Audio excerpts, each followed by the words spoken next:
saya emang enggak. Kita saya ngebebasin anak-anak kita bahwa mau jadi apapun. Apa kabar nih? Sekarang kesibukannya apa aja sih, Om? Alhamdulillah ada beberapa kerjaan sekarang, selain kerja juga ada beberapa proyek yang nanti kedepannya di tahun depan itu mengenai olahraga. Jadi nanti akan ada proyek baru mengenai olahraga yang kita akan bangkitkan kembali di seluruh Indonesia. Insya Allah mudah-mudahan bisa jalan. Tapi di Om Doni sendiri masih aktif nggak sih Om di softball? Baru pulang dari Thailand. Kemarin master. Alhamdulillah kita juara ketiga lawan Hongkong, Singapura, ada 7 negara deh pokoknya. Iya. Kabarnya juga kalian Om sempat cedera juga. Apakah sudah membaik atau gimana? Cedera dulu dipikirnya ada cederanya tuh ada saraf kejepit, tapi ternyata pas dilihat alhamdulillah nggak ada masalah, DMRI nggak ada masalah, cuman memang ada kecenderungan bisa itu kalau tidak stretching. Nah jadi Om Doni kan merasa bahwa senior udah jago, jadi kalau kadang-kadang kalau main langsung asal main aja nggak mikir bahwa itu sebenarnya akan nggak mikir umur, bahwa itu ternyata harus dilakukan dengan umur Om segini. Jadi ya udah akhirnya setelah mulai stretching lagi dengan terapi, mulai stretching, alhamdulillah udah ini bisa lumayan lah. Tapi sekarang masih suka ngerasa sakit gitu nggak sih Om, dari cedera itu? Sakit kalau nggak pemanasan nggak sakit sih, tapi nggak sakitnya nggak parah, cuman berasa gitu, pegel. Karena itu berasanya kan sebenarnya pegel, jadi karena berasa pegel di pinggir, jadi otot di punggungnya dia tidak kalau tidak ada peregangan atau pemanasan, akhirnya dia akan ya nggak bagus lah, udah nggak. Jadi kalau untuk orang-orang dimanapun, kalau emang atlet atau bukan atlet mau melakukan olahraga, ada baiknya peregangan karena efeknya bukan hanya sekarang, nanti pada saat udah berumur. Tapi mungkin terapi apa aja nih yang udah jalan untuk ngobatinnya? Kalau terapi ya sekarang, dulu ada terapi tusuk jarum, terus yang kalau terapi di sinar dipanasin ya, terus itu di Kemenpora. Jadi khusus orang-orang yang menanginya ahli di bidang atlet, jadi dia tahu mengenai otot-otot apa aja yang harus dibenerin, bagaimana, dan struktur tulang yang harus dibenerin seperti apa. Nah, tapi itu cedera itu saat lagi turnamen atau latihan atau gimana Om? Jadi bukan cedera ya, jadi emang karena nggak pemanasan gitu, salahnya gitu, jadi gitu salah gitu. Makanya jadi karena Om Doni terlalu yakin bahwa udah sering, udah jagoan, udah gini, akhirnya malah menyalahkan diri sendiri gitu. Tapi enggak sih, sekarang udah alhamdulillah udah nggak masalah. Mungkin ya Mas Gasan mau ikut main softball juga nggak sih? Untuk ikut softball, pengen sih, tapi dari kecil aja saya udah jalan dari lapangan softball ya Pak. Iya, dia belajar jalan di lapangan softball. Belajar jalan bener-bener di lapangan softball karena emang medianya rumput gitu. Terus untuk ikut sih pengen ya, tapi Kesibukan sekolahnya. Kesibukan sekolah sama Kuliah ya. tapi kayaknya kalau sekarang malah lebih ke futsal, lebih bola-bolaan lah, karena fasilitasnya Gampang. untuk lapangannya lebih dekat dari rumah gitu. Kalau mungkin lapangan softball cuma ada di sini yang saya tahu. Itu sih. Terus kabarnya juga katanya mau terjun ke dunia entertain juga ya? Ya doain aja, tapi sebenarnya suka sih untuk ke dunia entertain karena saya orangnya suka memperlihatkan diri gitu. Benci tampil, Nah, sama kayak bapaknya. Tapi mungkin ada permintaan dari Om Doni sendiri nggak sih untuk masuk ke dunia entertain? Untuk permintaan Dari sayanya? Iya, Dari Om. saya ke dia? Iya. Enggak, saya emang enggak. Saya ngebebasin anak-anak kita bahwa mau jadi apapun. aku pun juga nggak minta sebenarnya ikutin jalurnya, ternyata menarik. Sebenarnya kan kita ada tiga bersaudara yang tertarik kayaknya Gue doang. sama Hazel sebenarnya anak yang terakhir masih kecil juga. mau ikut coba ke daerah ke dunia entertain juga. Tapi mungkin ada pressure nggak sih, kan ada nama Kesumanya juga nih untuk terjun ke dunia entertain, kayak wah gue harus bawa nama bokap nih, ada pressure tersendiri nggak sih? Untuk pressure sih kayaknya ada ya, karena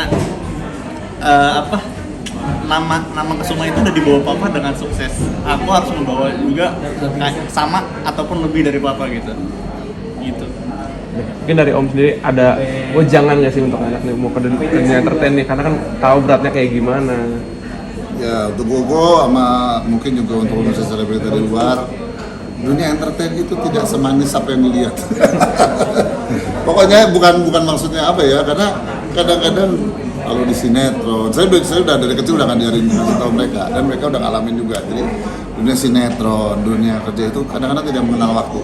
Apalagi kalau sinetron kan bisa 3 hari, padahal jarak dari rumah cuman nggak sampai 10 kilo, pulang bisa tuh 3 hari baru bisa pulang karena dengan ada stripping sekarang. Jadi mungkin dengan perkembangan zaman kalau sekarang nggak perlu harus seperti itu, tapi mudah-mudahan jadi kalau udah saya kasih tahu sama mereka bahwa dunia entertain itu tidak semanis apa yang kita lihat. Butuh kerja keras, butuh disiplin, dan insya Allah kalau mau hasil yang baik harus dilakuin seperti itu. Mungkin dari bekal sendiri mungkin apa sih yang udah disampaikan, mungkin dikasih kayak entah acting atau apa, pernah nggak sih kamu ngajarin gitu? Oh kalau dia selalu ngeliat saya, kalau MC kecil saya lepas, kamu kerja sendiri, ini basic benang merahnya ini, apa yang kamu harus ngomong ini, dan makanya sekarang dia juga mempelajari ilmu komunikasi, jadi dia tahu bagaimana menghadapi dia dengan kondisi anaknya ini, dia bisa sosialisasinya gampang. Dia bisa tahu dia penjabarannya seperti apa, dia lebih gampang. Dia tahu step-step apa aja yang harus dilakuin. Mungkin dari sendiri udah pernah ada pengalaman apa dan melihat dunia entertain itu seperti apa sih? Untuk dunia untuk apa ya, pandangan awal tuh kayak dunia internet asik banget, kayak langsung uangnya langsung dapet gitu ya. Tapi kan katanya dunia entertain tidak seindah yang dibayangkan. Tapi pernah kok sama papa kita coba dari step awal dulu. Pernah jadi figuran di sinetron papa waktu itu. Pernah jadi figuran juga, dibayar. Capek kan dari pagi sampai sore bayarnya cuma 75.000, 100.000. Bisa ngomongin harga. Iya, jadi disuruh dari step awal dulu, nanti pelan-pelan naik ke atas. Alhamdulillah dipanggil kayak tadi di pagi-pagi ember sebelumnya sama ke Brownies gitu. Ya, jadi ada jenjangnya sendiri yang dia harus sih. Sebenarnya memang kalau untuk menjadi seorang entertainer yang bagus, jenjangnya harus di awal, jangan sampai instan. Kalau instan pasti hasilnya akan bisa lama. Tapi dikasih sendiri mungkin lebih prefer kemana nih? Apakah acting atau ke presenting? Presenting tuh kayak talk show ya? Atau gimana? Presenting tuh MC. Oh MC, aku lebih kayak acting. Host MC. Soalnya kalau acting menurutku kayak bisa bukan meluapkan emosi ya, maksudnya mengekspresikan diri gitu lebih dalam. Jadi kayak sama tertarik juga untuk nyoba, kan karakter gue nggak gini-gini doang, yang bisa coba karakter lain gitu sih yang bikin menarik, yang jadi pengen untuk masuk ke dunia entertainment lebih ke acting ya. Tapi udah sempat belajar belum, Pak? Mungkin ada mau rencana ikut kelas acting? Kelas rencana ini ada gurunya di sini. Tapi saya sempat ngajarin mereka begini, dari kecil saya ngajarin ini, kamu kalau mau jadi artis di dunia ini ada berapa miliar orang dan kamu harus bisa menjadi salah satunya. Itu saat dulu. Sekarang udah ada film luar angkasa juga kan, harus bisa menjadi alien juga, harus bisa menjadi apa juga. Nah itu yang harus kalian pelajarin. Jadi sangat luas kalau dunia acting itu. Nah Om, kan sering posting juga nih, kedekatan sama anak. Mungkin sedekat apa sih sama Gasan mungkin ya? Dia cara dekat banget sih. Kita bisa dibilang kayak bukan orang tua, bukan kayak papa sama anak, tapi kayak teman. Kadang pun teman-teman ada yang juga suka cemburu. Kalau ada yang bukan cemburu, nanyain, kalau bisa sedekat itu sama bapak lu gimana caranya gini-gini, karena ada beberapa keluarga yang ya ada gengsi sama bapaknya gitu. Terus kalau misalkan ya gengsi gitu sih, kalau misalkan ya dekat, kadang pun kalau misalkan udah umuran segini nih depan kuliah, aku masih sering peluk depan umum. Karena waktu itu siapa ya, Marcel Widianto pernah ngomong, katanya peluklah orang tuamu sebelum peluklah orang tuamu sebelum orang tuamu tidak bisa memelukmu balik gitu. Oke. Tapi mungkin kan banyak yang gengsi, dari kamu sendiri mungkin kenapa nih kok bisa nggak gengsi dan bisa sedekat itu sama papanya? Karena dari papanya juga terbuka. Jadi kita papa terbuka ya otomatis kita sendiri juga terbuka. Itu sih yang mendukung dari papanya. Tapi kalian suka kayak curhat satu sama lain nggak sih?